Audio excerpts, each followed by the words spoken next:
everybody was going to have all their problems fixed with everybody else's money but Man United's. That was the one, wasn't it? Maybe. You've got partners that are in your league who are willing to damage the game. How do you even trust them? The spectre at my life is relegation, right? But I would never countenance less relegation. The EFL are only asking for a few £100 million.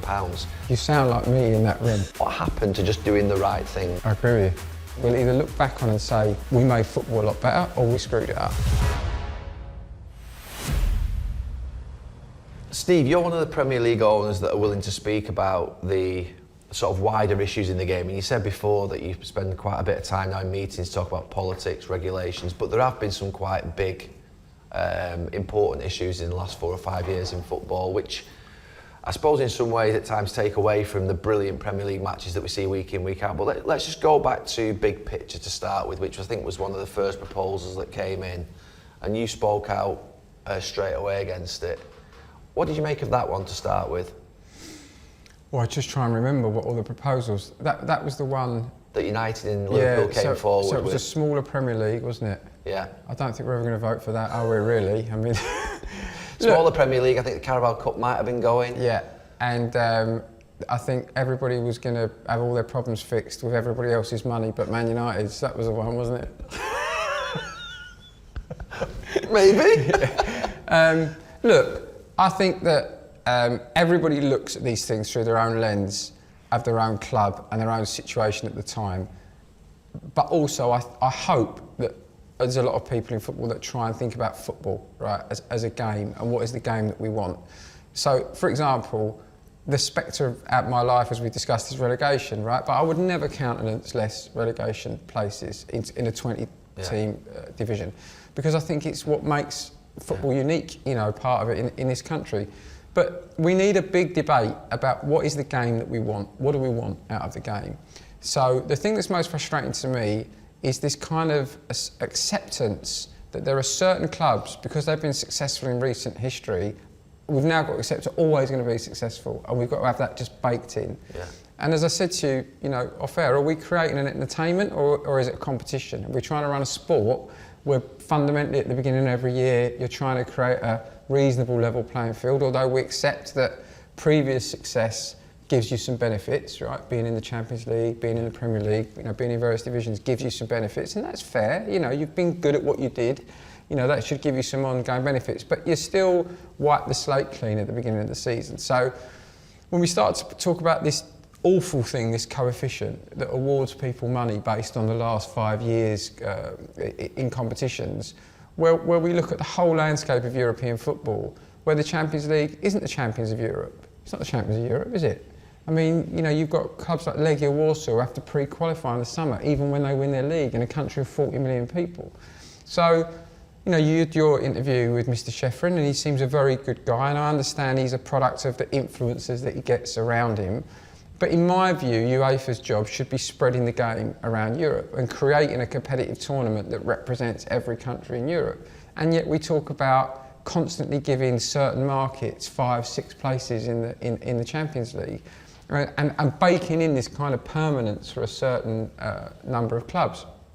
So do we want that? Is that what people want? And that's it? And that the rest of us are just there to kind of make up the numbers, right? It's not what people want, because the fans have universally just absolutely battered Big Picture and Super League, so it's not what the fans want. But the problem is you've got an organisation like the ECA that has 24 clubs that can vote on it, that is the club that's got a memorandum of understanding with UEFA discussing all of the makeup of the European competitions, has got a memorandum of understanding with FIFA to discuss the Club World Cup. So, and claims because they have some 300 associate members that they're representing everybody when they're clearly not representing everybody. Now, I'm not saying they shouldn't exist at all, but there should be other organisations, there should be other influences.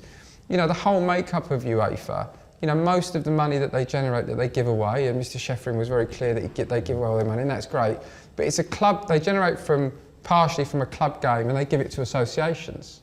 You know, we're talking in the Premier League about whether 17 or 20 or 25% of the money should filter down the game, and yet the Champions League UCC money, 5% filters back to domestic leagues. So these are things that aren't discussed enough. It doesn't mean that the ECA are wrong and I'm right. it just means that clubs like us are not represented in that debate. And I think if we want a meritocracy, if we want to carry on with football the way it's always been, where, you know, Wrexham we talked about, you know, could possibly get into the Champions League and stay there and succeed, then we've got to have some way of redressing the balance and creating a level playing field slightly for everybody. And that just needs a big grown-up debate and things not sorted out in dark rooms where a limited number of clubs can vote and everybody else is kind of just dragged along behind because they're given some crumbs off the table. That's what some of your partner clubs in the Premier League have been doing for the last 4 or 5 years, is scheming behind the other clubs' backs to try and design new propositions which suit them for their own, I would say, selfish need and greed. How do you even sit round a table? You've just discussed about what you want for the game, a competitive balance, a meritocracy. You want a game to be competitive as it has been for hundreds of years, but you've got partners that are in your league, colleagues that are sat across the table from you who are willing to damage the game. How do you even trust them?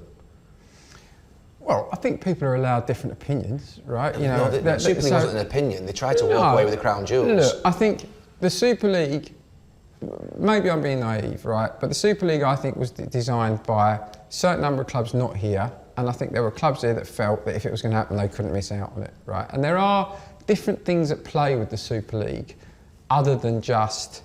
I think the massive mistake they made was no qualification for anybody. This is just ridiculous. Which is what you're talking about. And thank God they made that mistake, because they might have got away with it otherwise. I mean, had I been advising them, if it had been about just taking the money away from UEFA, I'm not sure football fans would have protested against that, because they wouldn't really probably have totally understood the enormity of it.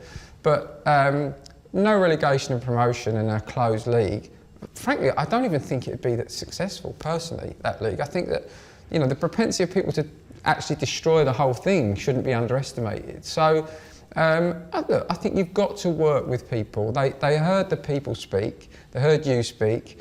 Everybody in football, governments, everybody was against them, right? They've learnt to a certain extent from that, but that doesn't stop the gerrymandering that was going on before with coefficients and more money if you've been in it for 5 years and all of these kind of things. And an ever-expanding European competition and FIFA Club World Cups that puts massive strain on players and damages domestic leagues. You know, my feeling is they want domestic leagues to be smaller. They want a smaller domestic game so that they can have a bigger, you know, international club-based game. That doesn't, you know, we don't think that's right. We don't think that will maintain a deep and broad game across Europe and across the country here.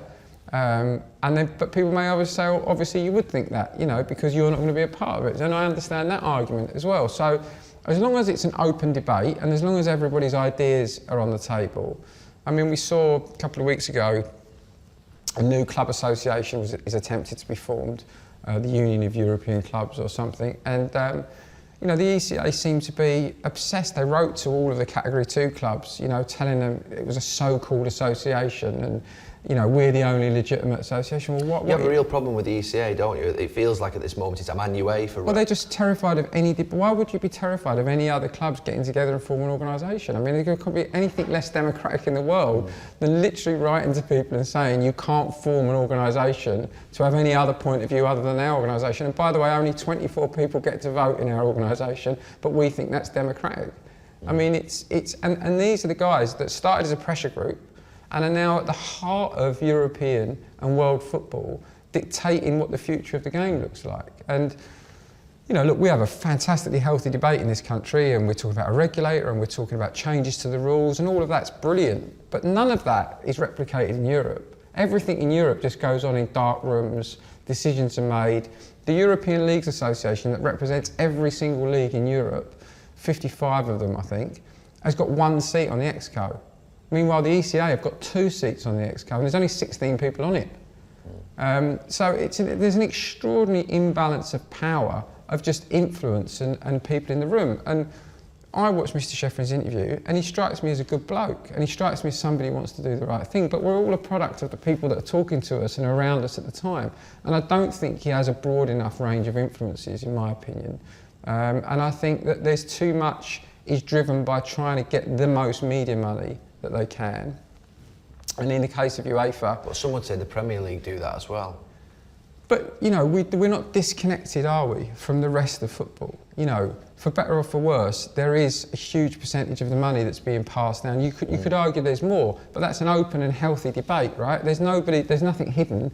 You know, do you know that only 5% of the UCC money goes to domestic leagues? Do you know, for example, the Europa Conference League in some countries, they don't really have a local television deal. They more or less pay for somebody to put them on television. If one of their clubs gets in the Conference League and gets €4 million, that's probably the revenue of the entire league. Yeah. So they're just wiping out domestic leagues and creating a European game. And that may be what everybody wants. I am aware of the inequalities that exist in leagues like you just mentioned and what European competition incomes is doing to those leagues. But I'm also most conscious of what it's doing to our league. Yes. And we always talk about the cliff edge, don't we, between the Premier League and the Championship.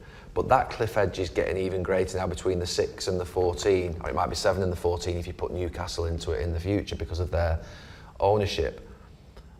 We still haven't got a deal that's been agreed 2 to 3 years after being told to by government from the Premier League to the EFL. How can that be?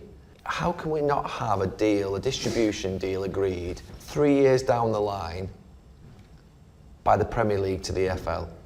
This is nothing to do with me being a Salford City owner. No. People sometimes think that, because I want more money at Salford. You know the benefit to Salford is very little in League Two, what extra money we would get. I'm disappointed by that, by the way. I don't think the EFL are representing those clubs as much as they should do.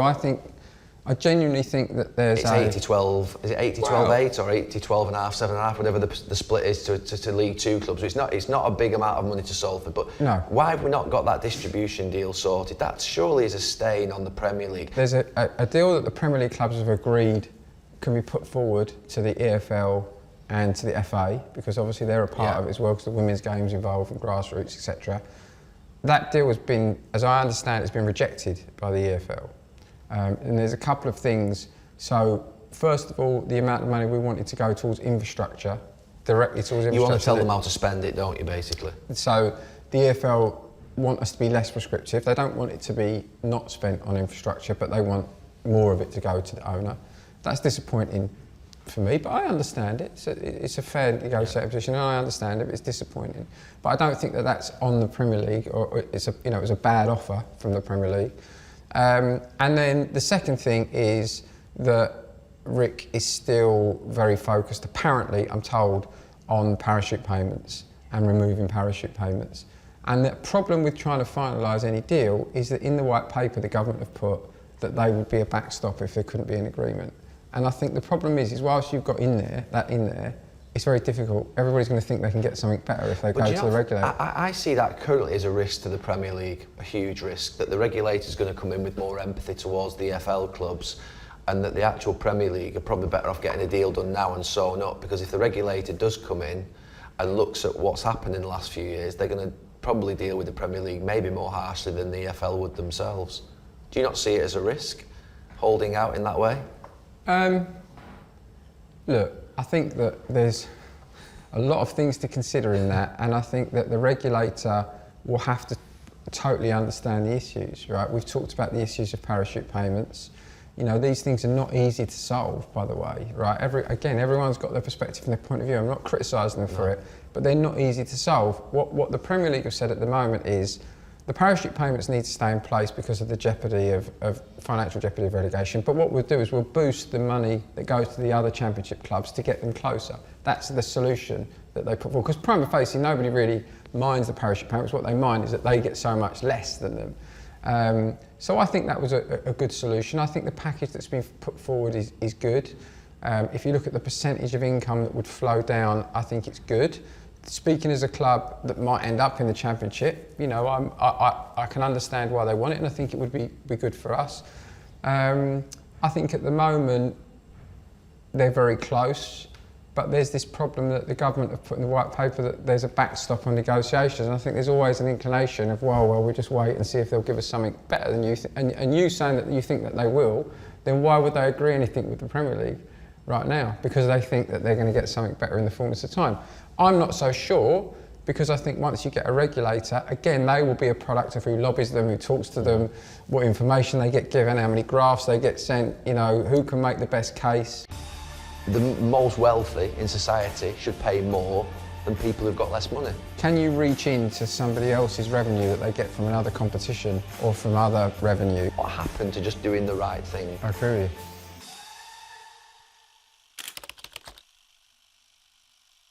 I actually am supportive of the money coming down with some conditions around infrastructure spend, around sustainability, to ensure we don't end up with the same problem but with more money. So I'm supportive. I don't know what the exact, we don't get told as EFL owners, and we shouldn't do either, the exact details of what's being offered, because that wouldn't be right. It'd break out straight away and breach confidentiality. But I do think that I was of the opinion that the Premier League hadn't quite sorted out yet how it was going to be paid for, that the top 6 felt as though it should be distributed evenly throughout the league. The bottom 14 feel as though it should be pro rata, more covered by the clubs at the top because they earn more revenue, and that there was still some negotiations in the Premier League to sort out this major issue. That's not what's stalling. That may well be the case, but that's not what's stalling the deal to be done. So everybody realises the deal needs to be done, and then, you know, we need to work out where it comes from and how it's paid for. And during that time, there could be incremental revenue, I think the Premier League are hoping for, that might be able to deal with it. I think the top clubs should pay more money than the clubs like Crystal Palace. The white paper said the cost for the regulator should be borne as a percentage of turnover, didn't it? So the regulator is very clear on how they feel costs should be borne. I would say exactly the same. Yeah. You know, the most wealthy in society should pay more than people who've got less money. Simple as that. It's the same in football. Why wouldn't it not be the same? I think you get into issues of, I agree with you, but if you look at the other side of it, you get into issues of whose revenue is it that you can go and tax, right? So the Premier League really are in control of the media money that they generate and the commercial money that they generate, in theory, right? The clubs are. The clubs are, but you know, because the Premier League is 20 clubs. Can you reach into somebody else's revenue that they get from another competition or from other revenue, not generated by the Premier League collective? Yeah, you can. Well, there are legal issues, perhaps. You know, this is where you might fall into legal issues. And we can go down the we can talk about legal issues, but we can also talk about, to be fair, owners that do the right thing. That big clubs that do the right thing, that understand that they're the godfathers of English football. They have the most revenue, they've been the most successful, they're the most wealthy, they're the most rich, they've got £1 billion stadiums, they've got £1 billion teams. They spend a lot more on everything else that happens, they get a lot more revenue for that as well. Why would they not just put the hand up in the air like most people do? Good people in the place where I live, in Manchester, you know, people are happy to look after one another. Why does that not happen in football? I know we can talk about legal issues, we can talk about people being greedy and selfish, but what happened to just doing the right thing and voting the right way? I agree with you. Just agree with you. I mean, I totally agree with you. I think that what we're talking about for those clubs is such an inconsequential amount of money. It's half a player's wage. And it will still be a consequential amount of money for us. It will make much more of a difference to us, and we will happily pay it, right? Now, they might argue, oh, because you might get the benefit of it, you know, and I get that as well. You know, you've got to see everybody's point of view to try and get to a compromise. But broadly, I agree with you. I think there is a chance for everybody to do the right thing. By far a bigger problem for English football is that we're giving 1.9 billion overseas. We spent 19% of our transfer funds with the Championship in 21-22. In 22-23, it's down to 7%. By my calculations, somebody might want to go and check that, but that's pretty much what we think. And obviously that's because they can't easily access players from Europe. So we've actually got less money circulating in the English game on transfers. That would fix the whole problem that we're talking about for the new deal for football. So where I personally think we should land is a transfer levy, because I also think that's the thing that makes it so ridiculous if people in the Premier League say we can't afford to pay this, and then they spend 700 million on transfers. You can't spend £2.5 billion on transfers as a league and say that you can't afford 300 million. No, and it's 10% or 350 million to go to the rest of the pyramid. And also, if you made it a transfer levy, this is the thing I think. So we're in our own market, right? No one else is bidding against these players apart from other Premier League clubs. So if you had a 10% transfer levy that paid for it, I honestly think we'd just pay 10% less to the overseas clubs, because I mean, You would. You're correct, wouldn't you? if you look at what we... Or if you're Manchester United, you'd have 35 players on whatever it is a week. You just have 33 players instead of 35 players. Yeah, it's a simple correction. We spent more... I think you'd have the same number of players, you just pay less than... We spent way more money than all of the other European leagues, but I mean, way more money than all... And they get a lot more income in. So net, 1.9 billion net, I mean, it's extraordinary money in one season. So a levy on that, I genuinely think wouldn't cost the clubs anything. We just spend 10% less on transfers and recirculate it down the English game. So I'm really hopeful that we can land on a funding package. What we've got to do at the moment is we've got to arrive on the right amount of money. And I think the thing that we've just got to be mindful of, you're arguing over tens of millions amongst 20 clubs. I don't get it. It's 2 to 3 years. I think they've made some really good... Look, I don't want to get involved in negotiations, but the Championship the EFL have just done a much better TV deal. Yeah. And actually, the two were going to be linked at one point. So there was going to be a percentage of media money, and if the Championship's money went up, then the money they needed from the Premier League would go down. Because obviously you want to incentivise the EFL to carry on selling their rights, not constantly. And I think you do have to be careful that, there's a purity of product that you go out and sell when you sell broadcast rights in the Premier League.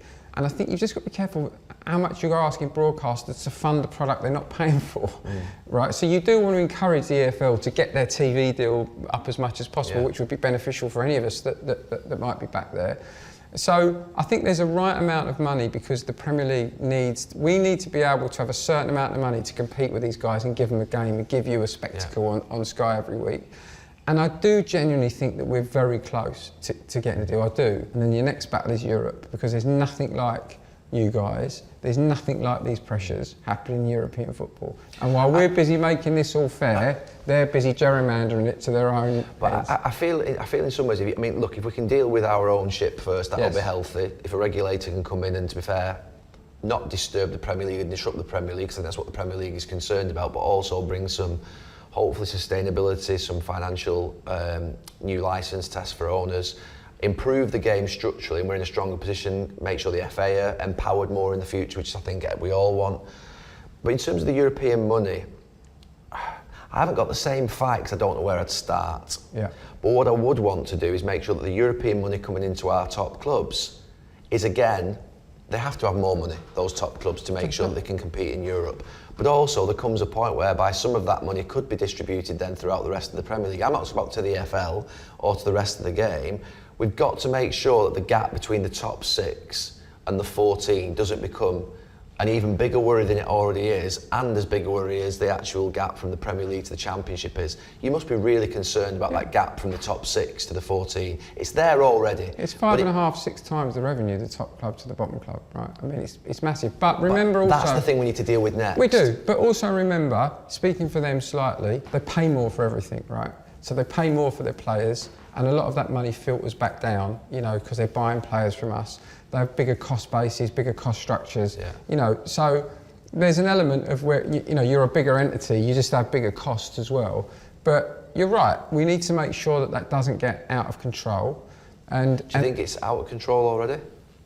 Well, I think, look, I want to be very clear on this. So, with the state-owned clubs, I personally feel that as long as we deal with a country as a country, that anybody should be allowed to own a football club, personally, because we allow anybody to buy a business. And I think that the benefits that those owners have brought to their clubs and to their towns, I think it's very difficult to stand in the way of that, right? It's very difficult to stand in the way of what's happening at Newcastle, which is a fantastic news story for football. And I'm sure all the investment that will go into a fantastic town, a place I visited a lot, I have businesses up there and I've got a lot of affinity for. So, but we need rules, because there are some people that have got unlimited money, right? And if you just make it a factor of you can spend what you want, the rest of us might as well pack up. And I'm talking about the Liverpools and the Man Uniteds and the Arsenals and the Tottenhams, not just the Crystal Palaces. So, we need to embrace all that's good about those situations and just make sure we have a fair, level playing field. And I think that there's a lot of work to be done on that in order to get the rules right. You spoke to Mr. Ceferin about his 70% cost caps, and you quite rightly pointed out that does that not pen everybody in? We're looking at that in the Premier League. So, for example, we feel you can't peg us at 70% just because that's the European rule, because we'll have no chance ever to get there. You have to cap the top clubs that have got the unlimited funds, don't you? You have to somehow work out what would be traditional natural revenues, not revenues that are, if you like, jacked up because of sponsorship deals and related party transactions. So the rules have to be put in place. Is the current Premier League capable of monitoring and putting in place the structures that need to exist to protect against the top 6 clubs, including state-owned clubs, running away with it? Right now, I would say that there's lots of very positive discussions, and I back the executive and the clubs that are involved in those discussions in landing on the right answers that will maintain the Premier League as the preeminent league in the world, along with the Champions League, will maintain or create a better competitive balance and help the whole of football in this country with sustainability, which are the real things that we want. And some of those slightly move against each other, as you've pointed out, but there's some really good discussions with some really good people. Alison's come in as the chairwoman of the Premier League, and she's been superb. There's some I know people think that it's all self-interest in the Premier League. There is a lot of that, but it isn't all that. There are some. It's because of big picture and Super League and other things where they've not got the deal done with the EFL. Yes. That's where the self-interest accusations stand up. But we quashed those, right? And now what we've got are people. We're having a much more sensible debate with a lot of people, with some good people, with a broad range of club owners that come from completely different ends of it, but understand that we've got to coalesce around a solution. We've got to act grown up, we've got to look grown up, and if we want the regulator that is coming, to be a positive force for football, we've got to give the regulator a benchmark of some clear rules and some quick sanctions. I think one of the things we're all frustrated about is the speed of sanctions. I think you should know, number one, if you transgress, what you're going to get punished with, because I think that'd stop you doing it. If you knew X was going to get you 3 points off, you'd be far less likely to do it. And we need, a much faster route to those sanctions, so it's not 3 years down the line. What have you made of the sanctions against Manchester City, the 115, I think it is, that are up against at this moment in time? Look, I don't know. I mean, they're as I said... Did the Premier League vote on that? No. So this is one of the things that I think people are assigned for the clubs. There are a lot of delegated powers. So in that... So that was to an independent body, was it? Well, the Premier League exec act as a kind of Crown Prosecution Service. So we're not allowed to know anything about the details of that case. I literally don't... I couldn't tell you whether it's valid, not valid. I've got no idea. We've got zero details. I mean, it may well be the exec get phone calls, from people saying, you should look at this, you should do this. But we don't know any of the details. That's all a delegated power, because it would be difficult to have the clubs involved in sanctioning other clubs, wouldn't it? They then pass that on effectively to the judiciary, to a panel, which is what they've done. They say we think there's a case to answer. Yeah. Again, we don't know any of the details. It's all confidentiality. Then it's run like a proper court, but it's under the UK Arbitration Act, which means it's held in private, and that's what they are. So the clubs are completely in the dark until the announcement comes out that Completely in the day. dark until the announcement comes out. We won't know anything about the process unless there's a leak from somebody.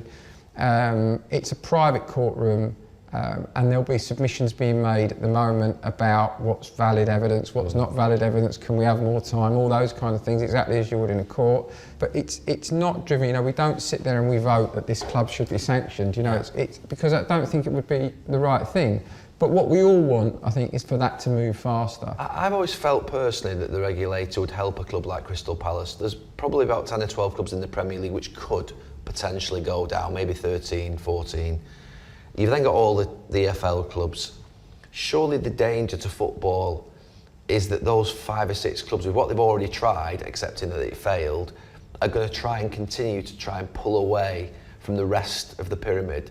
And actually, it should be that everybody really at this moment in time wants a regulator to go in to bring the sustainability rules in, bring the caps in that are needed, stop the actual, if you like, distribution becoming so unfair that we lose competitive balance, stop any other breakaway type of projects and leagues that could exist in the future, any games that could be going on. Why would Crystal Palace not be for regulation and the other clubs in the Premier League Because it would seem that all Premier League clubs seem to be against regulation. I don't think... Well, what is it that you're nervous about? We need regulation. Is it parachute payments that you would be most worried about? No, I don't think. I think what we're worried about is, so first of all, I just think there's a concern that we're going to get a person that might be driven politically and not necessarily from a sporting perspective, and that how they're lobbied and who speaks to them. And then if you read the white paper, I mean, I've read the white paper twice, I still don't really understand what it is they want to do. But I look at three really simple things.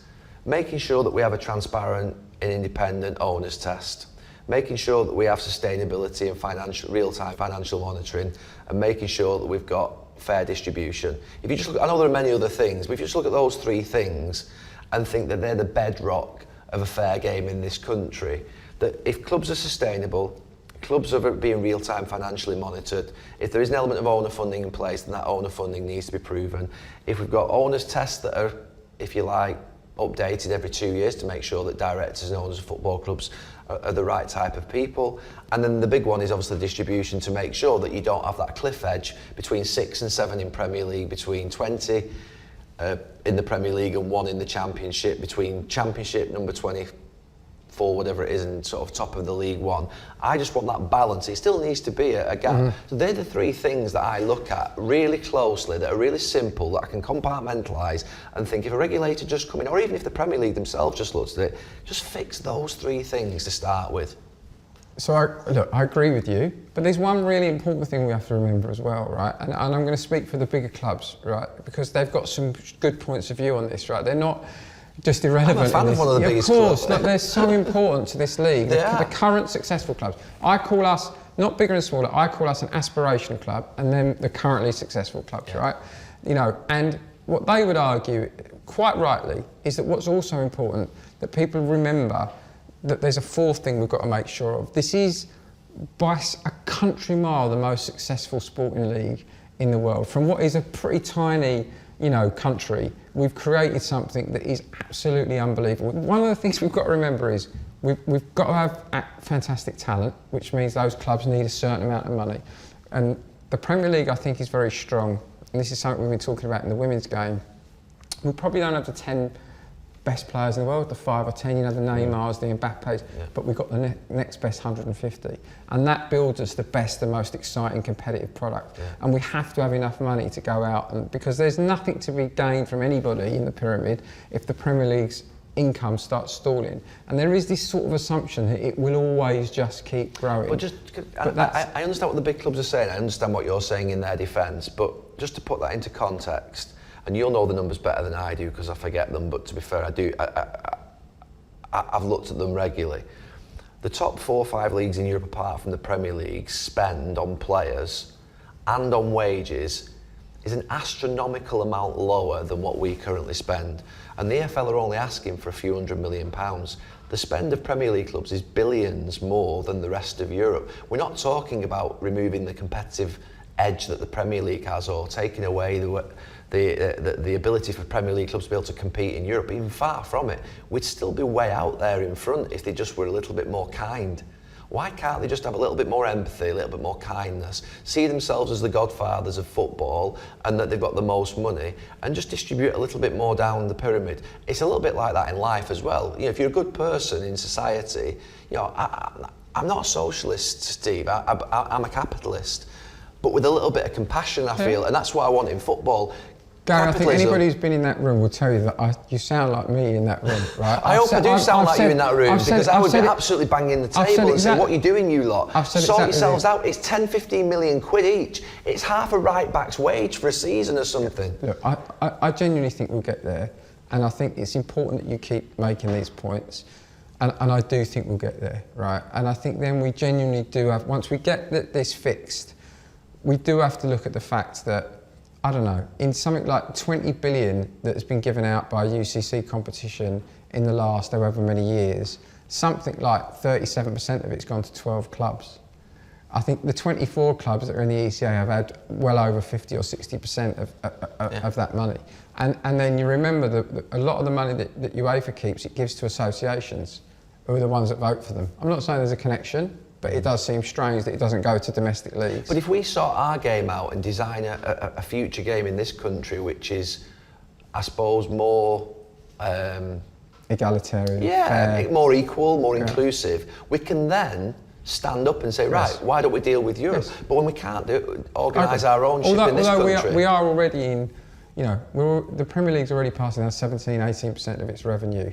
I accept that Rick will argue that a lot of that's parachute payments, etc. It is. But it's still a big chunk compared to Europe. But you're right, we can only sort out our own place.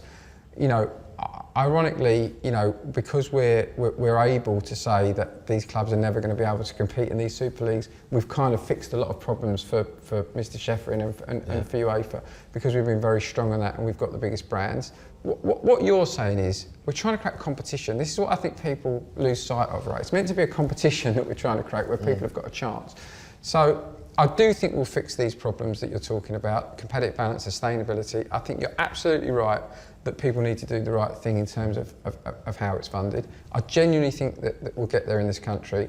And then we've just got to make sure that our pocket doesn't get picked at the other end of it with the gerrymandering of European competition and coefficients and all those things. And I think if we get those things right, then we can look for, a lot of us in the Premier League room are very, very aware that we are living there in a moment where the things that we're going to be a part of deciding, we'll either look back on and say, we made football a lot better, or we'll look back on it and we'll say we screwed it up. And we're very, very mindful of that responsibility. Steve, I always feel like you're the only Premier League owner whose head I can peck and can come and talk to, because you're the one that stands up and actually talks about the major issues in the game. So I do appreciate that. And thank you very much for having me today. Thank you. Thanks a lot.